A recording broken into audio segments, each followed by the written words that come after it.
Are you tired of oversleeping? Doesn't your favorite music cut it as an alarm clock anymore?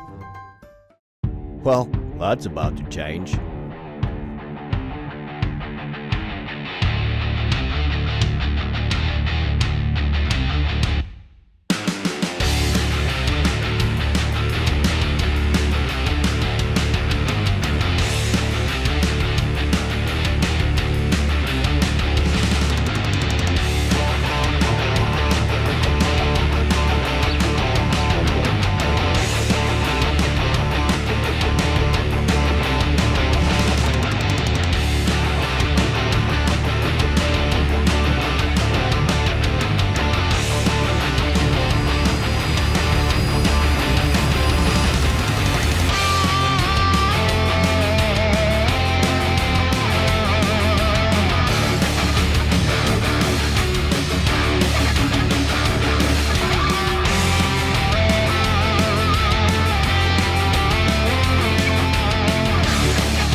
So, here we are again. Nothing much to say here really. Just some measuring, making sure the recorders are straight.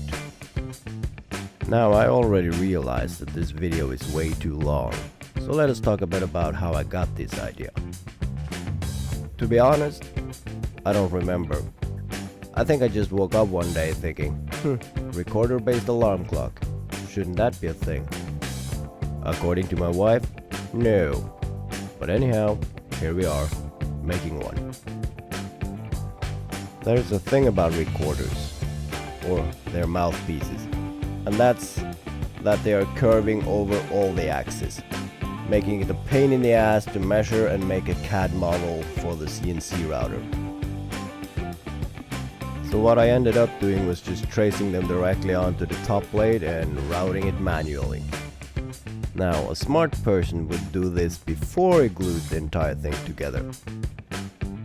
But I'm no smart person. But I got lucky and got it right on the first try. And it turned out great. And here you can see me drilling the holes that will allow the air to flow through the recorders. Because the recorders are not there just for decorative purposes. They are there to serve a mission. And that is to make sound. An awful, awful sound. And before finishing, do some slight touch up with the sander. And yes, I haven't hooked it up to the dust collector. And then there's painting. You've seen this before. You have paint, you have a brush, you apply. What is nice with this paint though, it's water-based, so it dries fast, and it even allows for the grain to shine through, which is kinda nice.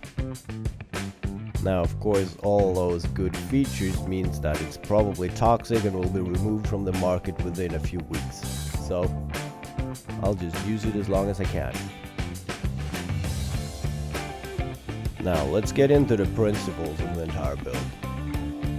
You have an airtight box with a fan and a timer. The timer starts the fan that pressurizes the entire body, and the only way for the air to escape is through the flutes, or recorders. I don't know why they call them recorders. In Norway we call them block flutes. Both are equally stupid names. But then again, a recorder is a stupid instrument, so it's only fitting it has a stupid name. Have you ever been to a concert where someone pulls out a recorder or any kind of flute and the hairs on your back just stand up like at an AC/DC concert? No, didn't think so. And now we're on to the electrical work. Now this is a straightforward project. I got a 12 volt fan from a computer and a 220 volt to 12 volt converter that I just had laying around. So basically all I need to do here is to cut some wires and put on some spade connectors and hook everything up. And there you have it, the finished fan unit. And here you can see me just using a regular cotton swab and some paint to mark where the holes for the screws should go. And then I just made sure that I used screws that were short enough that they didn't stick out the back plate. And then there's just some B-roll footage of me pulling out a drawer of screws. Nothing to see here. Literally, nothing to see here. Nothing. But I like my assortment box cabinets though. They're sweet. And then, final assembly. Now if I could choose, I would have gone for a battery operated alarm clock, but I didn't have a powerful enough 12 volt battery laying around and I couldn't be bothered with waiting for one to arrive in the mail. So yeah. The nice thing about the back plate is that it is a press fit. I don't need any screws, I don't need any glue, and even when the fan is running, the pressure inside the alarm clock doesn't make it pop out, so that makes for easy installment. Now if I were to do this project all over again, which I won't, I would have gone for a different alarm clock. The round one doesn't really fit the aesthetics. I would have a nice square LCD display that, well, was in line with the overall design. Then I could even consider upgrading the materials. I have some mahogany laying around, which I think would be a nice contrast to the beige color of the recorders. But since I'm not doing this again, that won't happen. Now what I really like about this design is the way the recorders are held in place. The rods in the corners are actually tensioning rods. So you put the recorders in and you tension the rods and the recorders are held in place under pressure. So no screws, no glue, no tape, but it's really rigid. And that makes an old engineer's heart skip a beat. There, just some final adjustments and we're done. Did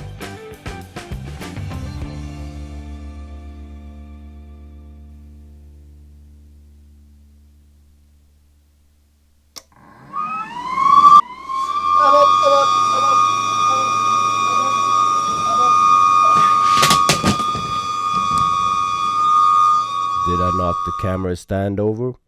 Yes. Yes, I did.